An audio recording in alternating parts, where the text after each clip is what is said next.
પોરબંદરનું નામ પડે એટલે સુદામા નગરી ભૂલી જશો, ગાંધી ભૂમિ ભૂલી જશો, પણ તમને કદાચ ખબર નહીં હોય, તંત્રના નાકની નીચે એક મોટો કાળો કારોબાર ફૂલી ફાલી રહ્યો છે. ગુજરાતમાં બાયોડીઝલના ગેરકાયદેસર વેચાણનું એક નવું એપી સેન્ટર બની ગયું છે અને તે છે પોરબંદર. જી હા, રાજ્યમાં સરકારી નિયંત્રણો હોવા છતાં, ઉદ્યોગ સિવાય અન્ય વાહનોમાં બાયોડીઝલના વેચાણ પર પ્રતિબંધ હોવા છતાં તંત્ર આંખાડા કાન કરે છે અને લાખોના હપ્તાખોરીના સેટિંગના કારણે આ ધંધો બેરોકટોક ચાલી રહ્યો છે. થોડા સમય પહેલા જે બાયોડીઝલ પંપ દેખાતા હતા તે સંકેલાઈ ગયા છે, પરંતુ ડીઝલ માફિયાઓએ હવે શકુની ગોઠવણ .com દ્વારા અંદર ખાને આ કારોબાર યથાવત રાખ્યો છે.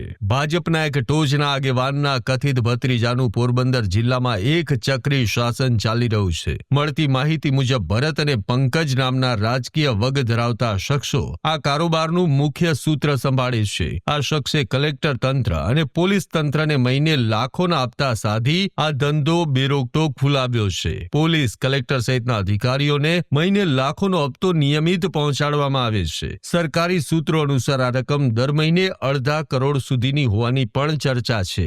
અત્યાર સુધી સૌરાષ્ટ્રમાં બાયોડીઝલનું એપી સેન્ટર ગોંડલ રહ્યું હતું, પણ હવે ગોંડલ માફિયાગીરીના વિવાદથી ચમકતું રહેતા આ કારોબાર પોરબંદર સુધી લંબાયો છે. મોટા ભાગનો માલ ગોંડલના બાહુબલીની સંમતિથી પોરબંદરના રૂટમાં સપ્લાય થઈ રહ્યો છે. પોરબંદર જિલ્લામાં 1 ડઝન કરતા વધુ સ્થળોએ આ ગેરકાયદેસર કારોબાર ચાલી રહ્યો છે. 10 ડઝન કરતા વધુ વિતરકો દરરોજ હજારો લીટર બાયોડીઝલ ખાનગી વાહન ચાલકોને ચોરી છુપીથી વેચી રહ્યા છે. આ ધંધો મોટા ભાગે વહીવટી તંત્રની પહોંચથી દૂર વાડી વિસ્તારમાં વિકસિત કરવામાં આવ્યો છે. આ સ્થાનોમાં સમાવેશ થાય છે રાણાવાવ જામનગર ચોકડી નજીકનું એક ફાર્મ, રાણાવાવ સ્ટેશનની બાજુમાં આવેલ એક ડેલામાં, બોખીરા નજીક એક મંદિરની બાજુના ડેલામાં, પોરબંદરમાં એક ખાનગી યુનિવર્સિટીની સામેની વાડીમાં, કૃષિ યુનિવર્સિટી નજીક એક પેટ્રોલ પંપ નજીકની વાડીમાં, ખાપટ રોડ પર એક પંપની બાજુની વાડીમાં, હાઈવે પર ગુરુકૃપા હોટેલની બાજુની વાડીમાં. અહીં 68 રૂપિયા લીટરના ભાવે બાયોડીઝલનું વેચાણ થાય છે. એટલું જ નહીં, પોરબંદર જિલ્લાના કેટલાક પેટ્રોલ પંપના સંચાલકો પણ આ વિકાસ કામોમાં કાળા હાથ કરી રહ્યા હોવાની ચર્ચા છે કે ગોંડલ અને રાજકોટ જિલ્લામાં એક વિતરકનો પોલીસનો હપ્તો 5 લાખનો હોય છે,